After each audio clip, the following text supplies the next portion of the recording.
Hey everyone, welcome back to this final installment of the Modern Campus Network Management Techniques video series. You covered all these topics now, including Aruba's Edge Services Platform, or ESP, and its unified infrastructure. Now you explore the other two key pillars of ESP, Zero Trust Security and AIOps. Well, I talked about the Aruba ESP unified infrastructure for wireless, wired, and WAN SD branch systems, and mentioned how you can keep it all secure with Aruba's Zero Trust Security with things like dynamic segmentation, which adds zero trust security to our unified infrastructure. Look at the old port-based paradigm where you must manually apply ACLs, VLANs, port configurations, and QoS per device, per application, multiplied by the number of sites. It's less scalable, harder to maintain, and it's error-prone. Using a single point of policy enforcement from Aruba Central, you can provision role-based policies enforced by each branch gateway. This ensures that devices like security cameras, temperature sensors, barcode scanners are automatically assigned the right ACLs, VLANs, and QoS regardless of what port, SSID, or branch they connect. Now, on top of dynamic segmentation, you add intrusion detection and protection systems that are tightly unified with the infrastructure. Now, that includes network and host intrusion detection, both anomaly and signature-based intrusion detection. And most IPS systems do everything IDS does: identify suspicious activity, log security events, and report attempts. But they also mitigate those attacks automatically. IDS IPS systems help protect you from recon, routing, and buffer overflow attacks, and from protocol-specific attacks, malware, zombies, and distributed denial of service attacks, or DDoS. Now, this all ties in with Aruba's Zero Trust Security paradigm. Zero Trust networking is a concept for secure network connectivity, where the initial security posture has no implicit trust between different entities, regardless of whether they are inside or outside the enterprise perimeter. Risk-optimized access to network capabilities is dynamically extended only after assessing the identity of the entity, the system, and the context. You get continuous monitoring with real-time threat telemetry info from years of Aruba deployment experience and hundreds of integrations. You get enforcement with event-triggered actions, and it's all locked down with extended AAA and non-AAA services. You have complete visibility with automatic device discovery, endpoint profiling, and custom fingerprinting to auto-identify specialty devices, along with role-based access control that leverages a rich set of identity information and context-based rules. Now, it all happens with integration with Aruba ClearPass, Device Insight for visibility and profiling, Policy Manager for authentication posture, and role-based access control. You've got Policy Enforcement Firewall, or PEF, IPS, and Aruba's 360 Security Fabric Enterprise Security Framework for continuous monitoring and third-party integration. And ClearPass Policy Manager enforcement and attack response feeds back into reauthentication and posturing. ClearPass Device Insight provides very granular visibility into what is on the network and what those things are doing. It places local collector VMs on your network with visibility of user subnets and places the analysis and coordination function in the cloud, which means that as we and our customers identify more and more devices, everyone benefits from evolving machine learning models. You get behavioral analysis and risk scoring to improve your posture and security stance with seamless ClearPass Policy Manager integration for real-time enforcement. Now, how does it work? Now, suppose you've got hundreds of thousands of devices connected to your multi-campus deployment. But how do you know what's what? ClearPass Device Insight profiling leverages ML-based clustering using Deep Packet Inspection, or DPI. In other words, it intelligently learns what a device is and what it is doing by analyzing packet traffic from the device, not just the headers, but deep into the application layer. It sees MAC and IP addresses with TCP and UDP ports and protocol information. It looks at static attributes like DHCP, user management, and SNMP. It analyzes application communication, communication frequency, and more, so you always know what's on your network, where they're connected, what they're doing, and who's doing it. Now the system knows what is connected, and it's all sent to central. Look, we have users and things connected to our network infrastructure with centralized policy control, and all that rich who, what, how, where, when context info feeds into ClearPass Policy Manager, authentication, and authorization, where you have defined central policies. So if Ricardo is on his corporate-assigned laptop via wired LAN at the main campus during business hours, he has elevated access to corporate resources. But if he is on his personal tablet using Wi-Fi at a cafe on Saturday, his access may be reduced. It's all about network access control, or NAC, using this rich context and Layer 7 application awareness to control who can access what. Now, the old way is to manually configure specific ports for specific VLAN, access list, and quality of service. Tedious. And you must ensure that everyone connects each device to the correct port. It's error-prone. Instead, you have a simple collection of minimally configured colorless ports. Connected users are assigned a role which Policy Manager associates with a particular policy. Now that policy is then pushed down to the Policy Enforcement Firewall, or PEF features, and a tunnel forms between that PEF device and the user's connected switch, or AP, which permits and denies access to appropriate resources. Thus, user capabilities are centrally controlled, and VLAN connectivity, security, and QoS are dynamically assigned. Your network is much more secure with far less initial configuration and management cycles. And all this rich Aruba context and application knowledge with AI and ML can be integrated with a rich ecosystem of third-party integrations to support more applications and mitigate more risk. Now, this leads us to the third and final pillar of ESP, artificial intelligence and AIOps.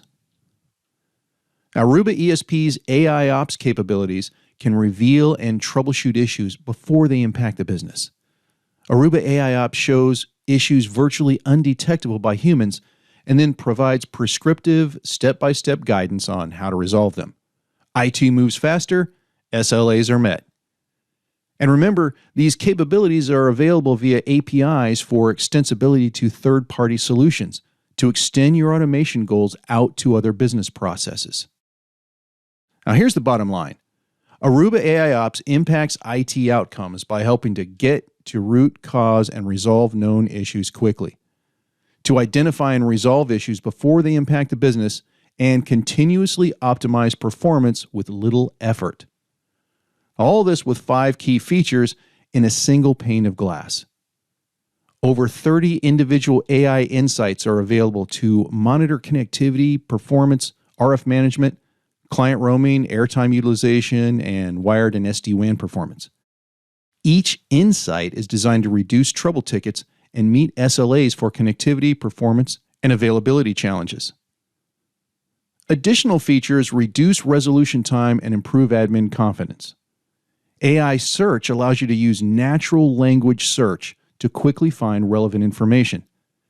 AI Assist uses event-driven automation to collect troubleshooting information to identify issues before they impact the business and virtually eliminate time-consuming log file collection and analysis. Once log information is automatically collected, it alerts IT staff with relevant logs for you to view and even share with Aruba TAC. And you get impact analysis reports as well.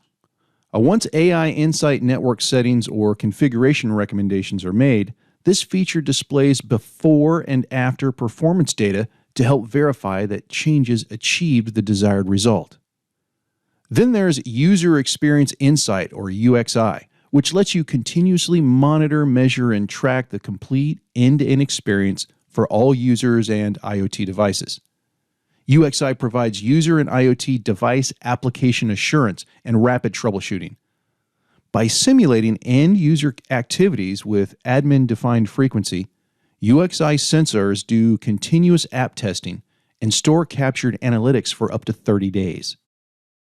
Easily see end-user overall experience, network services, and internal and cloud-based applications. Click any element to see details with the troubleshooting triage tool and the ability to look back in time make troubleshooting fast. Let's see some AI in action with machine learning. Do you recall the machine learning or ML model that I introduced earlier in this series? What a huge data pool it has to work with. AIOps leverages all your data and feeds it into intelligent, low-level models, which enrich this raw data and serves it up to high-level models. The high-level models analyze this information and identify root causes, recommendations, and automations. Adding greatly to this power is anonymized peer data from thousands of solutions, telemetry, support cases, and more, all fed into these models for vastly increased intelligence and improved ML models. It also allows for quicker OS and software enhancements.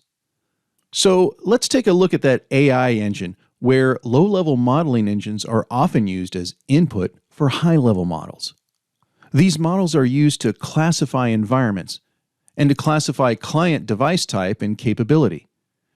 It leverages individual client device fingerprints and joint modeling across all historical device data collection for increased accuracy. Now, this is the key modeling engine for connectivity insights related to client associations, roaming, and DHCP DNS activity, along with RF config optimization and root cause analysis. Client mobility transfer uses machine learning to detect the mobility state of client devices, and also for connectivity insights and RF config optimization. The low-level models are also used to classify clients as indoors or outdoors. Meanwhile, the high-level modeling engines generate use case outputs to recommend and automate configs like per bandwidth transmit power, per SSID minimum signal-to-noise ratio allowed, minimum transmit rates per SSID, and more. You get AP density recommendations to mitigate coverage holes and predict capacity increases versus AP density. And troubleshooting assistance with connectivity event root cause analysis, along with AOS upgrade recommendations. Let's look at some examples, starting with this low-level RF environment classifier.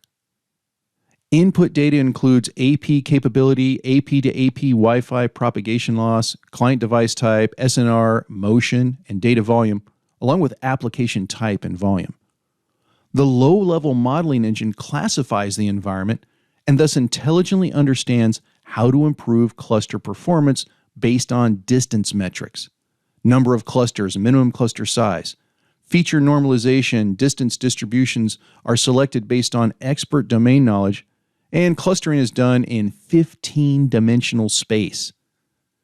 Now, this plot shows a multidimensional temporal SNR projection in a 2D map for illustration purposes.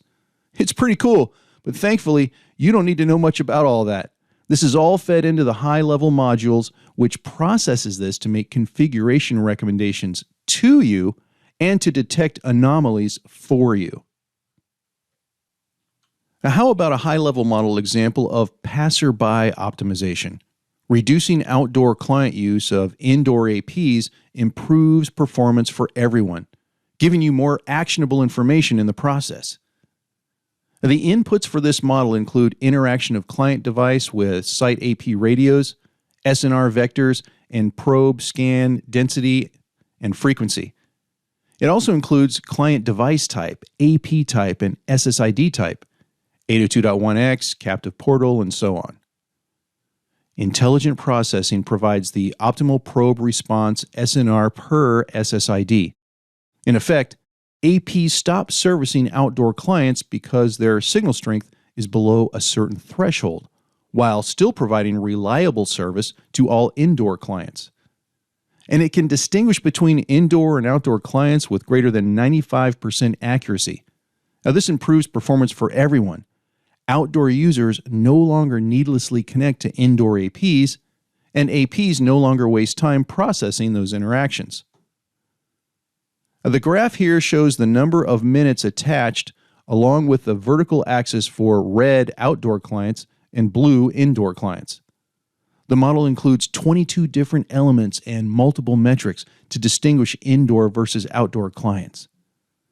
Now, you could probably look at all this manually and derive similar conclusions given enough time and expertise. But AI does this automatically. Indoor clients are happier because outdoor users no longer degrade indoor user performance.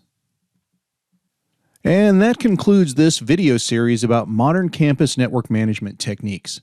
I hope you've learned from and enjoyed these videos. If you'd like to explore further, there's other videos in this series like modern campus network design and others. Thanks everyone, and happy networking!